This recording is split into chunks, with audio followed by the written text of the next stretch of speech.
하나님의 말씀은 베드로후서 1장 3절 말씀입니다. 그의 신기한 능력으로 생명과 경건에 속한 모든 것을 우리에게 주셨으니 이는 자기의 영광과 덕으로서 우리를 부르신 이를 알므로 말미암음이라. 아멘. 베드로 전서와 베드로 후서는 베드로 사도가 기록한 글입니다. 그러나 일반적으로 바울이 기록한 전 후서는 전서와 후서가 연관되어진 내용으로 이어져 오고 있지만 베드로 전서와 베드로 후서는 쓰여진 시간적으로도 차이가 좀 떨어져 있었고, 그리고 그 내용도 같은 내용이 아니라 서로 다른 내용을 우리들에게 말하여 주고 있습니다. 베드로 전서가 고난을 받는 성도들이 그 고난을 인내하고 마침내 하나님의 영광에 참여할 것을 권면하고 격려하는 서신이었다고 한다면, 베드로 후서는 그 당시 지역교회에 침투한 거짓 선지자들, 또 거짓 선생들의 그 이단 사상이나 거짓 교훈들을 배척하라고 하는 의미가 굉장히 강하게 내포되어져 있음을 우리는 잘 알고 있어야 합니다. 그래서 오늘 본문 말씀을 가만히 보면 우리를 부르신 이를 알므로 말미암음이다 이렇게 되어져 있습니다. 여기서 안다고 하는 말은 여러 가지로 해석할 수 있겠지만 가장 중요한 것은 삼위일체 하나님의 공동사역에 대해서 잘 알아야 한다는 겁니다. 그래야지만 거짓 선지자들, 거짓 선생들의 거짓 교훈, 이단 사상 등에 빠지지 않을 것이다 이렇게 이야기를 해주고 계신 것입니다. 이렇게 우리가 삼위일체 하나님에 대해서 자세히 그리고 그것들을 잘 알아야 되는 이유는 여러 가지로 시간에 따라서 상황에 따라서 해석할 수 있겠지만 오늘 본문을 기준으로 이것을 해석해 보면 베드로 사도는 성도들에게 너희를 부르신 하나님의 부르심에 합당한 삶을 살아라 이렇게 이야기하고 있습니다. 그러면서 하나님이 우리를 어떻게 부르셨고 예수님께서 그것을 어떻게 이루셨고 성령님께서 그것을 우리들에게 어떻게 알려주시는지, 그 믿음을 우리가 갖도록 어떻게 도와주시는지, 그러한 것들에 관해서 오늘 우리들에게 이야기해주고 계시다는 것을 우리가 알아야 된다고 이야기하고 있는 겁니다. 그러면서 우리가 삼위일체 하나님의 사역에 대해서 잘 알아야 하는 이유 중에 하나가 또 무엇이 있냐면 삼위일체 하나님의 공동사역으로 원하시는 것이 있다는 거예요. 그것은 바로 우리가 삶을 통해서, 우리가 신앙을 통해서 삶 가운데서 이루어지고 지켜져 나가는 신앙을 통해서 풍성한 하나님의 열매, 하나님이 원하시는 풍성한 열매를 맺어야 된다, 이것을 이야기해 주고 있는 겁니다. 다시 말하면 성도들에게 하나님의 부르심에 합당한 삶을 살고 그 합당한 삶을 삶으로 인해서 나타나는 열매를 통하여 하나님께 영광을 돌려드리고 이웃들에게는 그것을 통하여 함께 나눔으로 기쁨이 되어질 수 있도록 해주기를 원한다, 또 그렇게 하기를 바란다라고 하는 하나님의 권면이 사도 베드로를 통해서 오늘날 우리들에게까지 전달되어져 오고 있는 것입니다. 우리가 열매를 굳건히 맺기 위해서는 여러 가지 해야 할 일들이 있고 여러 가지 우리들이 실천해야 될 그런 일들도 많이 있습니다. 그러나 무엇보다도 가장 중요한 것은 우리의 믿음이 흔들리거나 우리의 믿음이 넘어져서는 안 된다는 겁니다. 흔들릴 수는 있습니다. 넘어질 수도 있습니다. 그러나 넘어졌을 때 일어날 수 있는 힘이 있어야 되고, 흔들렸을 때 다시 제자리에서 그것을 확실하게 부여잡을 수 있는 그 무엇인가가 우리들에게 있다고 한다면 흔들리는 것과 넘어지는 것이 우리들에게는 아무런 문제가 되어지지 않습니다. 그러나 우리가 바울의 서신을 통해서 잘 배워왔듯이 거짓 선지자들과 거짓 선생들의 교훈, 그들의 잘못된 가르침에 무너지고 넘어지는 사람들이, 흔들리고 넘어지는 사람들이 너무나 많았고 다시 그것을 쫓아가는 사람들이 많았기 때문에 베드로 사도는 그것을 잘 알고 있었기 때문에 오늘 우리들에게 이렇게 이야기를 해주고 있는 것입니다. 우리가 삼위일체 하나님에 대해서 잘 알아야 되는 이유 중에 하나가 구원의 사역의 공동사역이었다고 하는 것을 잘 알아야 된다고 제가 말씀을 드렸습니다. 우리가 구원에 관해서 이야기할 때 구원은 전적으로 하나님의 의지고 하나님의 섭리로만 가능하다고 하는 겁니다.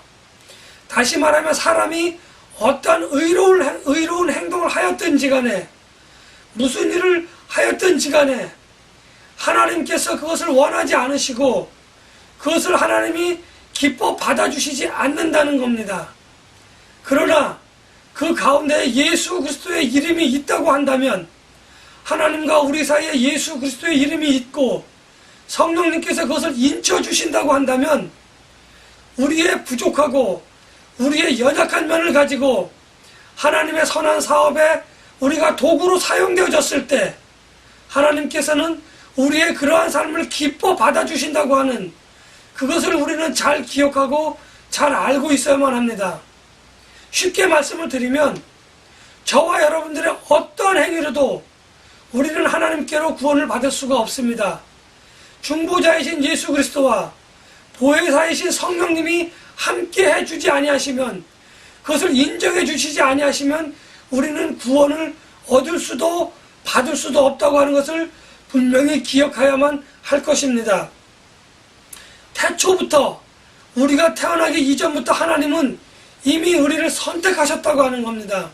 그의 섭리 가운데 우리들을 선택하여 주셔서 수많은 사람들 가운데에 죄로 인하여 죽을 수밖에 없는 그런 많은 사람들 가운데에 저와 여러분들을 불러주셨습니다.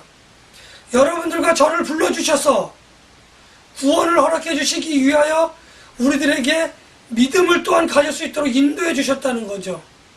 그리고 성령님께서 우리들을 도와주셔서 우리가 그 믿음을 취하게 하시고 우리가 입술로 고백하며 마음으로 믿고 그렇게 되어져서 하나님께서 예수님의 이름으로 예수님의 의로 말미암은 우리들의 믿음을 인정해 주셨고 그래서 여러분들과 저와 여러분들은 우리 신앙공동체에 있는 모든 분들은 하나님께로부터 그 믿음을 인정받아 구원을 받을 수 있었다고 하는 사실은 우리가 평생 기억하고 평생 그렇게 전하여야만 하는 겁니다.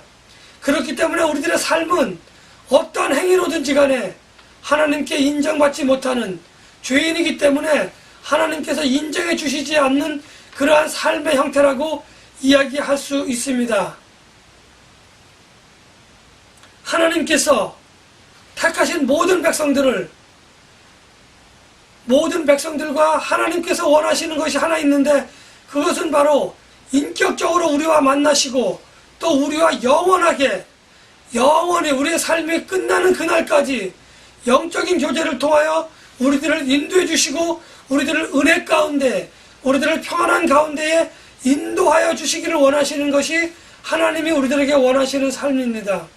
그래서 우리가 하나님의 은혜와 평강 가운데에 예수 그리스도의 성품을 닮아야 하고 예수 그리스도가 우리들에게 보응을 베풀어 주신 그것을 삶에서 행함으로 인하여 우리는 이에 알맞는 여러분들과 저의 상황과 여러분들과 제가 처한 상황에 맞는 그러한 삶의 열매를 맺어야 하는 겁니다.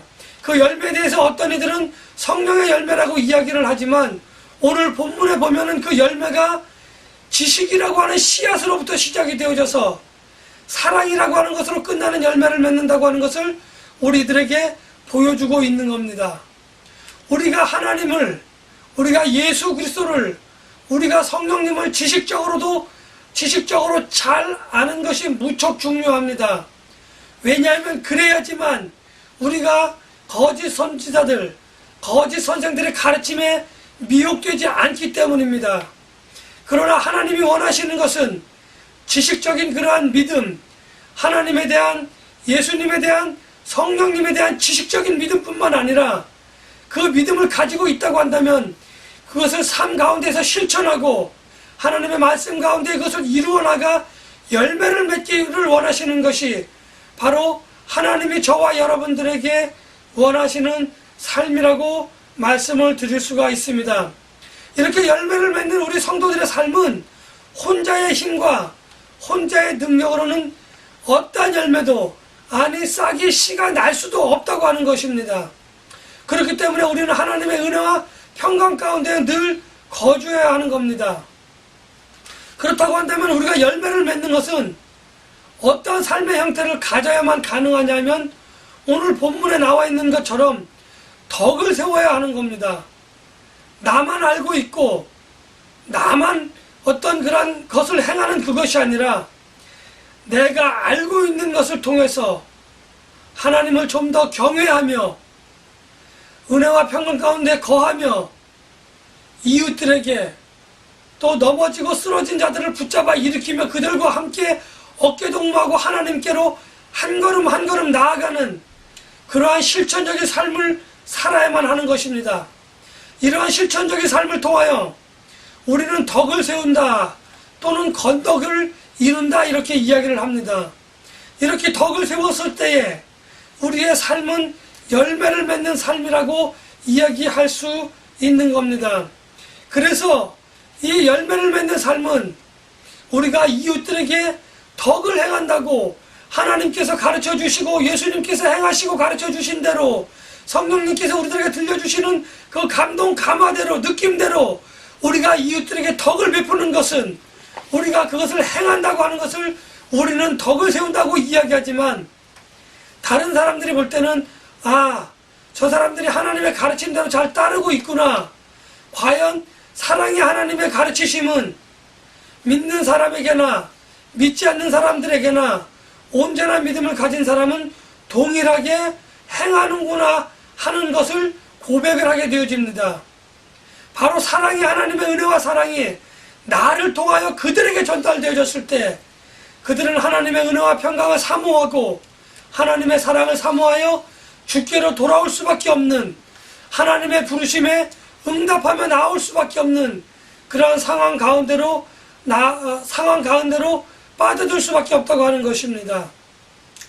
이렇게 우리가 이웃들을 향해서 덕을 세운다고 하는 것은 사랑을 베푼다고 하는 것은 무조건 사랑이라고 하는 단어가 한 가지로 보여줄 수밖에 없는 거지만 크게 하나님을 믿고 하나님을 섬기는 사람들이 그렇지 않은 사람들에게 또는 그런 사람들에게 베푸는 사랑은 크게 두 가지 사랑이 있다고 이야기할 수 있습니다. 그 두 가지 사랑 중에 중요한 것이 이것이다 저것이다 말할 수는 없지만 먼저 우리가 기억해야 될 것은 우리가 다른 사람들의 영혼을 불쌍히 여기고 긍휼히 여겨주는 그러한 그들의 영적인 것을 사랑하는 그러한 사랑이 필요하다는 겁니다. 그리고 두 번째로는 믿는 사람이든 믿지 않는 사람이든 그들이 부족한 것을 채워주는 그러한 것을 행하는 것을 사랑이라고 이야기합니다. 다른 말로 말하면 요즘 말로 쉽게 말씀을 드린다고 한다면 발렌티어라고 이야기합니다. 자원봉사라고 이야기하는 거죠. 내게 시간과 내게 물질이 남았을 때 도네이션을 하고 내 육신을 통하여 다른 사람들의 부족한 것을 채워주는 그러한 것을 사랑이라고 이야기합니다. 하나님, 삼위일체 하나님을 믿고 섬기며 따르는 우리들에게 이 두 가지 사랑의 실천된 항목은 굉장히 중요하고 또 어느 것 하나 우월하다, 어느 것 하나 차선책이 두 번째 것이다 이렇게 이야기할 수 없을 만큼 수레의 두 바퀴만큼 굉장히 중요한 것입니다. 내가 특별한 어떤 영혼을 불쌍히 여길 줄 아는 마음을 가지고 있는데 긍휼히 여길 줄 아는 마음을 가지고 있는데 그들을 실제적으로 금전적으로나 또는 그들을 육체적으로 도와주는 그러한 일들을 행하지 않는다고 한다면 그것은 진정한 사랑이라고 이야기할 수 없습니다. 차라리 내가 그들을 영혼적으로는 도와주기 힘드니까 내가 말하는 재주가 딸려서 내가 그들에게 오히려 그런 것이 부족하니까 차라리 내가 그들이 부족한 것을 채워주자, 빨래를 더해주자, 집안을 수리해주자, 내가 그들 집을 청소해주자, 가서 청소해주고 빨래해주고 도와주는 몸이 불편하고 마음이 아파하는 심령들을 위해서 그렇게 행하여주는 것은 그 영혼의 갈급함과 그 육신이 하지 못하는 것을 채워줬을 때 느껴지는 그 사랑의 크기는 비록 우리는 작은 것을 행하였을지라도 그 사람 받아들이는 그 사람의 입장에서는 그것이 모든 것과 같이 보여지고 느껴지는 그 크신 하나님의 사랑을 그들을 통하여 그들은 알 수 있다고 하는 겁니다. 그래서 그들은 주께로 다시 돌아올 수밖에 없는 그러한 상황으로 빠지게 되어진다고 하는 것을 오늘 우리들에게 이야기해 주고 있는 겁니다. 만약에 우리들이 예수님을 믿는다고 하면서 하나님을 경외한다고 하면서 나는 성령 충만한 사람이다라고 하면서 우리가 열매를 맺지 못한다고 한다면 그의 삶은 궁극적으로 결과적으로 하나님과는 아무런 관련이 없는 삶입니다. 내가 지식이라고 하는 하나님을 알고 있는 그 지식이라고 하는 씨앗이 나에게 있다고 한다면 그것에 물을 주시고 그것을 자라게 하시며 그것을 싹이 나게 하시며 열매를 맺게 하시는 이는 하나님이시라고 하는 하나님의 말씀을 우리는 더 익히 잘 알고 있습니다. 그런데 이 지식은 문자적인 지식이 아니어야만 합니다. 그래서 영어로 이야기한다면은 knowledge가 아니라 노하우라고 하는 지식을 저는 여러분들에게 말씀을 드리는 겁니다. 내가 하나님을 경험하고 내가 하나님을 만나보니 하나님의 사랑을 받아보니 예수님의 은혜를 받아보니 성령님의 감동 감화를 받아보니 내 삶이 이래서는 안 되겠구나. 내가 이웃들에게 신앙 공동체 안에 있든지 그렇지 않은 사람들에게 사랑을 베풀어야만 하겠구나. 사랑을 전달해야 되게만 하겠구나. 복음을 전하며 실천하는 그 삶은 내 눈에 보이기에는 사람들의 눈에 보이기에는 아무런 열매가 없는 것 같지만 지금 뿌려진 씨앗은 먼 훗날 내가 하나님의 곁에 있을 때에 하나님께서 그 씨앗을 보여주시며 자 내가 뿌린 씨앗이 이렇게 싹이 나고 잎이 나며 가지를 치고 이만큼의 열매를 맺었다라고 하나님께서 계산해 주실 때에 우리는 그때서야 또 한 번 하나님께 감사를 돌려드리며 영광을 돌려드리며 가슴 벅찬 기쁨을 느낄 수가 있는 겁니다. 그래서 열매가 없는 삶은 하나님과는 아무런 관계가 없는 삶이라고 저는 말씀을 드리는 것입니다.